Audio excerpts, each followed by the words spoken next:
Slope of a line. आज की video में हम लाइन के स्लोप के बारे में पढ़ेंगे। स्लोप किसे कहते हैं? स्टीपनेस और इंक्लिनेशन ऑफ अ लाइन को उसका स्लोप कहा जाएगा। तो जब भी हमारे सामने लाइन की कोई ग्राफ हो तो वो हमें स्लोप के बारे में दो चीज़ें बताते हैं। एक, उस ग्राफ से हमें उसकी स्टीपनेस का पता चल जाता है और दूसरा हमें direction of the line. Slope हमें इन दो चीज़ों का बताता है कि स्टीपनेस बताता है और लाइन की डायरेक्शन बताती है। इस बात को समझने के लिए हम एग्जाम्पल ले लेते हैं। ये एक ग्राफ है जिसमें तीन मुख्तलिफ तरह के लाइंस ड्रॉ हुई हैं। रेड लाइन को लाइन ए कहा हुआ है, इसी तरह से ये लाइन बी और ये लाइन सी है। तो अब अगर हम लाइन ए और लाइन बी को कंपेयर करें तो हम कह सकते हैं कि लाइन ए कम स्टीप है, यानी इसका ढलवान कम है, जबकि लाइन बी ज़्यादा स्टीप है, इसका ढलवान ज़्यादा है। इन अदर वर्ड्स हम कह सकते हैं कि जो लाइन बी है उसका स्लोप ज़्यादा है क्योंकि ये स्टीपर है, ज़्यादा स्टीप है। और लाइन ए क्या है? इसका स्लोप कम है क्योंकि ये लेस स्टीप है लाइन बी की निस्बत। इसके अलावा जब हम लाइन की डायरेक्शन की बात करते हैं तो हम हमेशा ये कंसिडर करते हैं कि लेफ्ट से राइट की तरफ, क्योंकि एक्स एक्सिस पे लेफ्ट से राइट की तरफ नंबर्स इंक्रीज होते जाते हैं, इसलिए हम लेफ्ट से राइट की डायरेक्शन रखते हैं। तो अगर हम इस लाइन ए को देखें तो जैसे जैसे इस लाइन के ऊपर हम लेफ्ट साइड से राइट साइड की तरफ चढ़ते जाएंगे तो ये लाइन ज़्यादा ऊंची होती जाएगी। इसलिए हम कह सकते हैं कि जो लाइन ए है उसका स्लोप क्या है? पॉजिटिव है, क्योंकि स्लोप ज़्यादा होता जा रहा है, इसलिए ये पॉजिटिव है। सॉरी, स्लोप नहीं बल्कि ये ज़्यादा ऊंची होती जा रही है लाइन, इसलिए ये क्या है? इसका स्लोप पॉजिटिव है। इसी तरह लाइन बी को अगर हम ऑब्जर्व करें तो जैसे जैसे हम लेफ्ट से राइट की तरफ मूव करते जाते हैं तो y की वैल्यू ज़्यादा होती जा रही है, या हम कह सकते हैं कि लाइन ऊंची होती जा रही है। तो लाइन बी का जो स्लोप है वो भी क्या है? पॉजिटिव ही है। सॉरी, इसका भी स्लोप पॉजिटिव है। अब लाइन सी को अगर हम देखें, हम लेफ्ट साइड से राइट साइड की तरफ मूव करते जाएं लाइन सी के ऊपर इस तरह से, क्योंकि यहाँ से लेफ्ट से राइट तरफ आना है, तो जैसे जैसे मूव करते जाएंगे हम नीचे की तरफ आते जा रहे हैं, यानी कि y की वैल्यू कम होती जा रही है जैसे जैसे हम x की वैल्यू ज़्यादा करते जाएं। तो इसका मतलब क्या है कि इसका स्लोप नेगेटिव है, क्योंकि ये आप यूं याद रख सकते हैं कि ये नीचे की तरफ आ रहे हैं तो इसलिए स्लोप नेगेटिव है, यहाँ पे ये ऊपर की तरफ जा रहे हैं तो इसलिए स्लोप पॉजिटिव है। तो किसी भी लाइन की ग्राफ से हम दो चीज़ें फाइंड कर सकते हैं, उसकी स्टीपनेस और उसका डायरेक्शन, और ये हमें स्लोप की मदद से पता चलता है। अब मैथमेटिकली स्लोप का फॉर्मूला क्या है? इसका फॉर्मूला है राइज ओवर रन। यानी कि अगर हम ग्राफ से इस बात को समझें तो राइज का मतलब है ऊपर जाना, जो कि y एक्सिस है, y एक्सिस को शो करता है, और रन हॉरिजेंटली हम भागते हैं, राइज ऊपर और हॉरिजेंटली जाने को रन कहते हैं, तो ये x एक्सिस। इसका मतलब अगर मैं इसको लिखूं तो क्या आ जाएगा? राइज की जगह पे मैं y लिख सकती हूँ, y ओवर रन क्या है? x है। तो y ओवर x क्या है? वो हमें स्लोप बताता है किसी भी लाइन का। तो किसी भी लाइन का स्लोप हम ग्राफिकली भी फाइंड कर सकते हैं और इक्वेशन से भी फाइंड कर सकते हैं। तो सबसे पहले हम देखेंगे कि स्लोप ग्राफिकली कैसे फाइंड किया जा सकता है। तो ग्राफिकली स्लोप फाइंड करने के लिए हम एग्जाम्पल ले लेते हैं। ये हमारे सामने एक लाइन है, इस लाइन की हमने स्लोप फाइंड आउट करनी है। पहले ग्राफ को देख के हमें अंदाज़ा हो रहा है कि जब हम लेफ्ट से राइट की तरफ मूव करते हैं ये ऊंचा होता जा रहा है, इसका मतलब इसका स्लोप क्या होगा? इसका स्लोप पॉजिटिव होगा। और ग्राफिकली स्लोप फाइंड करने का क्या तरीका होता है? कोई भी पॉइंट आप अपनी मर्जी से पिक करते हैं, जैसे मैंने ये वाला पॉइंट पिक किया, ये क्या है? 1 है पॉइंट। इस पॉइंट से कोई और पॉइंट पिक करते हैं, फॉर एग्जांपल आप ये वाला पॉइंट पिक करते हैं, तो ये कौन सा पॉइंट है? 4 तो अब स्लोप फाइंड करना है इस लाइन का, तो हमने फॉर्मूला याद रखना है। स्लोप किसके इक्वल होता है? राइज ओवर रन के इक्वल होता है। तो राइज यानी कि ऊपर कितना गए, तो इसको ऐसे देखेंगे, राइज उस पॉइंट तक और फिर रन, इस तरह से। यानी पहले जिस पॉइंट से स्टार्ट करना है उससे जहाँ तक दूसरा पॉइंट है वहाँ तक लेके जाना है, y कोऑर्डिनेट तक उसके। इसका y कोऑर्डिनेट 4 है तो हम 4 तक ऊपर गए और उसके बाद यहाँ से आगे उस पॉइंट तक चलना है। ये होगा राइज और ये रन। तो अगर हम देखें हम कितने स्टेप्स ऊपर गए हैं, 1 स्टेप, 2 स्टेप, 3 स्टेप। तो राइज की जगह पे क्या आएगा, 3 आ जाएगा। और रन कितने स्टेप्स हम इस तरफ गए हैं, 1 स्टेप, 2 स्टेप, 3 स्टेप्स। 3 स्टेप्स ही इस तरफ गए हैं, हॉरिजेंटली 3 स्टेप्स और vertically 3 steps, which is equal to 1। तो इस लाइन का स्लोप क्या है, इस लाइन का स्लोप है 1। एक और एग्जांपल देखते हैं। हमारे सामने ये एक और लाइन है, इसका स्लोप देखना है। सबसे पहले हम देखते हैं कि ये जो लाइन है अगर हम लेफ्ट से राइट मूव करें तो ये लाइन नीचे की तरफ आ रही है। तो इसका मतलब ये क्या है, इसका स्लोप क्या होगा, इसका स्लोप नेगेटिव होगा। तो हम कोई भी 2 पॉइंट इस लाइन के ऊपर लेते हैं। फॉर एग्जांपल मैं ये वाला पॉइंट लेती हूँ एक, तो ये पॉइंट क्या है, -1 और 3। ये पॉइंट है -1, 3। इसी तरह से दूसरा पॉइंट मैं ये ले लेती हूँ, तो ये क्या है, ये पॉइंट है 3, 0। अब इन 2 पॉइंट्स के दरमियान हमने स्लोप फाइंड करना है। स्लोप को हम m से भी रिप्रेजेंट करते हैं। m is equal to rise over run, यानी पहले हमने देखना कि y एक्सिस पे कितना डिस्टेंस कवर किया इस पॉइंट तक आने तक। तो क्योंकि अब ये नीचे आ रहा है, 1 स्टेप, 2 स्टेप, 3 स्टेप्स, तो 3 स्टेप्स ये नीचे आया है। तो क्योंकि डाउनवर्ड आया है, नीचे आया है, इसलिए नेगेटिव साइन आएगा, ये शो करने के लिए कि नीचे की तरफ आया या डिक्रीज हुआ है। तो ये आ जाएगा -3 ओवर रन। कितने स्टेप्स हैं, यहाँ से इस पॉइंट से लेके, ये हमने कहा था कि राइज है। कलर चेंज कर लेती हूँ, ये क्या है, ये राइज है, इस केस में ये डाउन आया है। और यहाँ से आगे 1 स्टेप, 2 स्टेप्स, 3 स्टेप्स और 4 स्टेप्स। 4 स्टेप्स ये एक्स एक्सिस पे चला है, यानी रन की वैल्यू क्या है, 4। तो -3 ओवर 4 इस लाइन का स्लोप होगा। यहाँ पे आपने एक और बात याद रखनी है कि किसी भी लाइन का जब स्लोप फाइंड करना है, क्योंकि ये एक ही सीट में चलती जा रही है, तो इसलिए इस लाइन का स्लोप हमेशा किसी भी 2 पॉइंट के दरमियान आप फाइंड करें, सेम रहेगा। यानी आप किसी भी 2 पॉइंट्स के दरमियान स्लोप फाइंड करेंगे तो उसका आंसर -3 ओवर 4 ही आएगा। इसी तरह एक और ग्राफ देखते हैं। तो ये हमारे सामने ग्राफ है, इसका स्लोप फाइंड कर लेते हैं। ये एक वर्टिकल लाइन है और इस लाइन को अगर हम देखें तो इस लाइन पे x की वैल्यू हमेशा थ्रू आउट 3 ही है, जबकि y की वैल्यू चेंज होती जा रही है। इसीलिए इस इक्वेशन को हम क्या लिखेंगे, x इक्वल टू 3 लिखेंगे।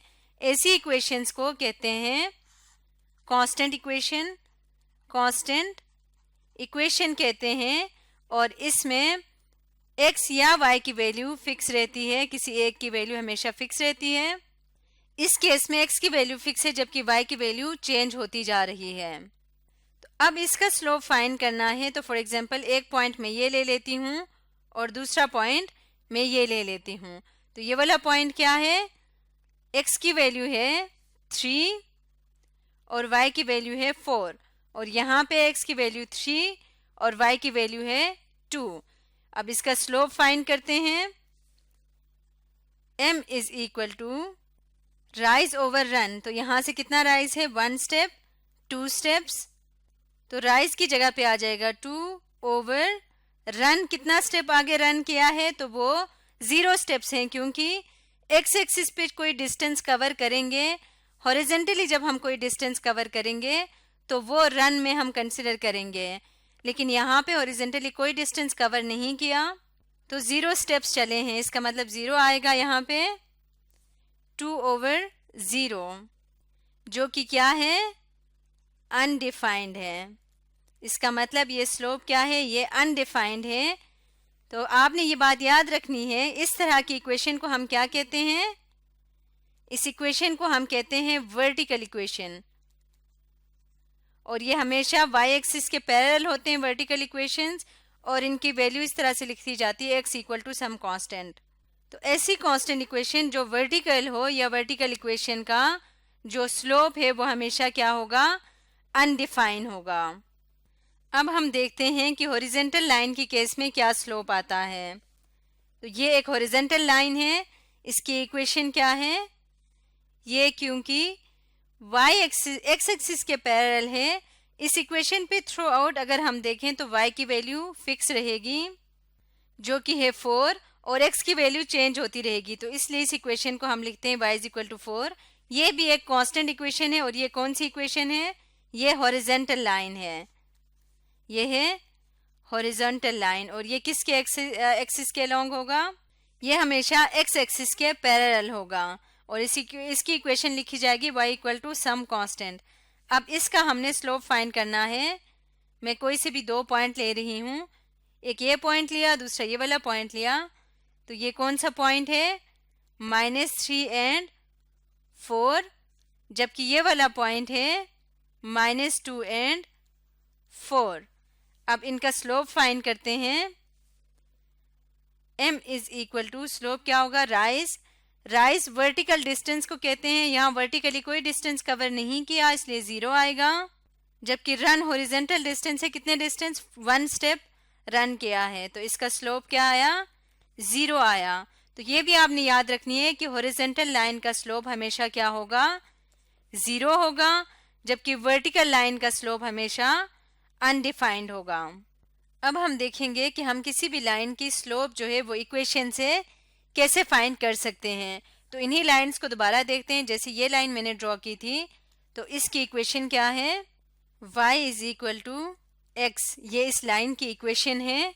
तो अगर हम इस इक्वेशन के जरिए से स्लोप फाइंड करना चाहें तो स्टैंडर्ड फॉर्म होती है इक्वेशन की y is equal to m x plus c.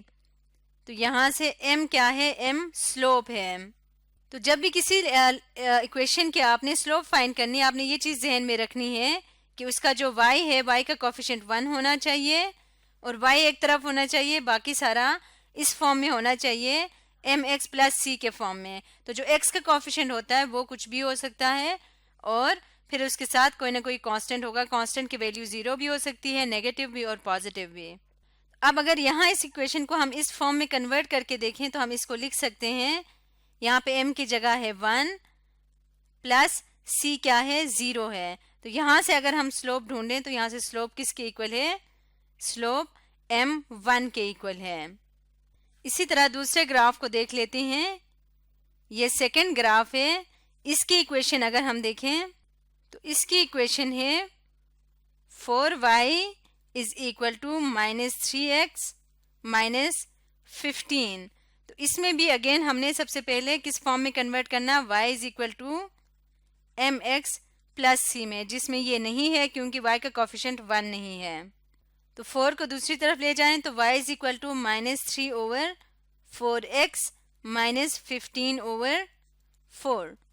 तो यहाँ से ये इस फॉर्म में आ गया तो हम पता कर सकते हैं कि ये क्या है, ये m की वैल्यू है। So m is equal to -3/4। Next equation देखते हैं जो कि है x इज इक्वल टू 3। ये कांस्टेंट इक्वेशन है, इसको हम लिखना चाह रहे हैं y is equal to m x plus c के फॉर्म में। तो इसको हम लिख सकते हैं 0 इंटू वाई, क्योंकि यहाँ पे y का कोफिशिएंट नहीं है तो इसको हम 0 कंसिडर करेंगे, 1 इंटू एक्स -3, क्योंकि अगर मैं 3 को दूसरी तरफ ले जाती तो ये बन जाता x -3 इज इक्वल टू 0, जिसको मैं लिख सकती हूँ 0 into y is equal to 1 into x -3। अब ये इस फॉर्म में होने के लिए हमने कहा था कि y का कोफिशिएंट 1 होना ज़रूरी है, 1 के अलावा कुछ और हो तो हम उससे पूरी इक्वेशन को डिवाइड कर देंगे। लेकिन क्योंकि हम 0 से पूरी इक्वेशन को डिवाइड नहीं कर सकते और ना ही हम किसी तरह 0 को 1 बना सकते हैं, तो इसका मतलब ये हुआ कि हम यहाँ पे इस फॉर्म में इसको कन्वर्ट नहीं कर सकते, y का कोफिशिएंट 1 नहीं बना सकते, इसलिए हम स्लोप भी फाइंड नहीं कर सकते। यानी कि स्लोप क्या है इस केस में, अनडिफाइंड है, m is equal to undefined. Undefined क्यों है, क्योंकि y का कोफिशिएंट हम 1 नहीं बना सक रहे, तो इसलिए ये स्लोप अनडिफाइंड हो गया। इसी बात को ग्राफ की मदद से हम देखना चाहें तो हम यहाँ पे देख सकते हैं, अगर हम इसको कंसिडर करें कि ये पॉइंट x2 y2 है, ये x1 y1 है, तो यहाँ पे राइज ओवर रन से हमने देख लिया था कि ये अनडिफाइंड फॉर्म है।